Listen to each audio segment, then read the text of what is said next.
Ahora les voy a hablar acerca de la crisis social. La crisis social es el deterioro de los principales indicadores sociales en cuanto a las condiciones de vida y de trabajo, de sectores proporcionalmente mayoritarios en la población. Por ejemplo, hay cambio de condiciones sociales y cierto cambio de roles, etc. Crisis del desarrollo. Esta crisis está relacionada con el paso de una etapa de desarrollo a otra, y cada una de estas etapas está relacionada con los aspectos del crecimiento. Estas crisis se pueden considerar como esperables o predecibles y se dividen por 5 crisis. La primera, crisis del nacimiento e infancia, crisis de la pubertad y adolescencia, crisis de la primera juventud, crisis de la edad media de la vida y finalmente, crisis de la tercera edad. La crisis económica son un importante estresor que pueden dejar también en números rojos nuestro bienestar emocional. La crisis económica se puede dar por la falta de dinero, la falta de empleo o muchas deudas que se tiene con la persona. Hola, yo voy a hablar sobre las crisis generalizadas. Las crisis generalizadas pueden ser crisis de ausencia, crisis miosionía, crisis ciónicas, crisis tónicas, crisis convulsivas tónico-clónicas, y antes eran denominadas gran mal o crisis de atonia.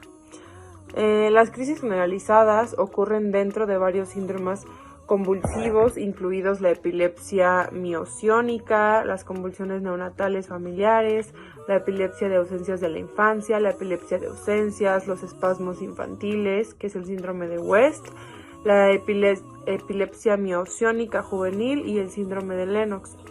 El pronóstico para esta crisis, la mayoría de las crisis generalizadas tienen su inicio en la infancia, mientras que algunos pacientes dejan de sufrir las crisis durante la adolescencia y no vuelven a requerir medicación.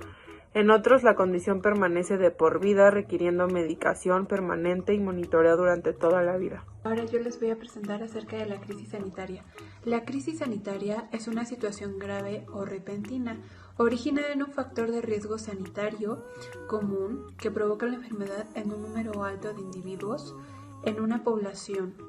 Por ejemplo, también puede existir escasez, falta de recursos hospitalarios, falta de personal y falta de medicina. Crisis circunstanciales. Estas crisis no están relacionadas con la edad o con la etapa del desarrollo en la que se encuentre la persona. Puede afectar a cualquiera en cualquier momento de su vida. Se caracteriza por ser imprevista, intensa, conmovedora y catastrófica. El equilibrio psicológico se pierde y fallan los mecanismos para hacer frente a situaciones estresantes. El sufrimiento, el dolor, la angustia, el estado de confusión y agitación son evidentes y se divide por 3 fases. La primera, fase de impacto. En esta, la persona no entiende muy bien lo que está sucediendo y reacciona de una manera sorprendente. Puede durar de minutos a días.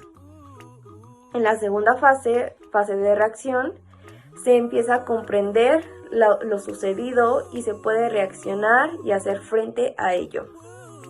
En la última fase de reorientación, la persona acepta el suceso y lo integra a su vida y es capaz de retomarla. Se crean nuevos proyectos y la persona se ve capaz de ser feliz. Crisis normativas. Las crisis normativas o evolutivas son aquellas situaciones que son parte de la evolución normal del ciclo familiar, pero que pueden generar conflictos o tensión. Muchas veces se deben al paso de una etapa a otra. La crisis no normativa, en cambio, son situaciones problemáticas, no esperadas o imprevistas. La crisis es una llamada al cambio. Es como el dolor, un aviso de que algo no va bien y un catalizador que nos produce tal desazón. Que iniciamos un movimiento aunque sea incierto. De un cambio no siempre se deriva algo objetivamente mejor, las cosas podrían empeorar, pero el cambio en sí, las transiciones y el avance son unas constantes con las que nos tenemos que enfrentar o acompañarlas durante toda nuestra vida. Las transiciones marcan fases entre hitos que son al mismo tiempo inicio y final de otros cambios.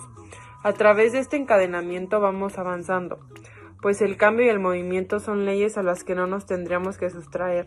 Algo tan simple como revisar nuestro rostro en un espejo pasado el tiempo nos sirve para darnos cuenta de que vamos pasando etapas. Digamos que las transiciones y los cambios vitales son constantes a las que más que temer hay que invitar, estar atentos a ellas y a lo que han significado las que dejamos atrás, y lo que nos proponen en nuestra vida las que están llegando. La crisis tiene su razón de ser. No siempre tiene resultados aparentemente positivos, pero sí llevan mensajes dentro que sería interesante escuchar. En el fondo es como la envoltura que deja la mariposa al transformarse en su forma final. Vamos cambiando de una a otra. Por último, les voy a hablar acerca de la crisis emocional, pero no menos importante. La crisis emocional es un conjunto de emociones y reacciones físicas que se representan ante una situación que pone en peligro la integridad física o mental. Crisis política. Falta de orden en el sistema político y la sociedad. Desequilibrios en el enfoque macrosociopolítico de un país o región.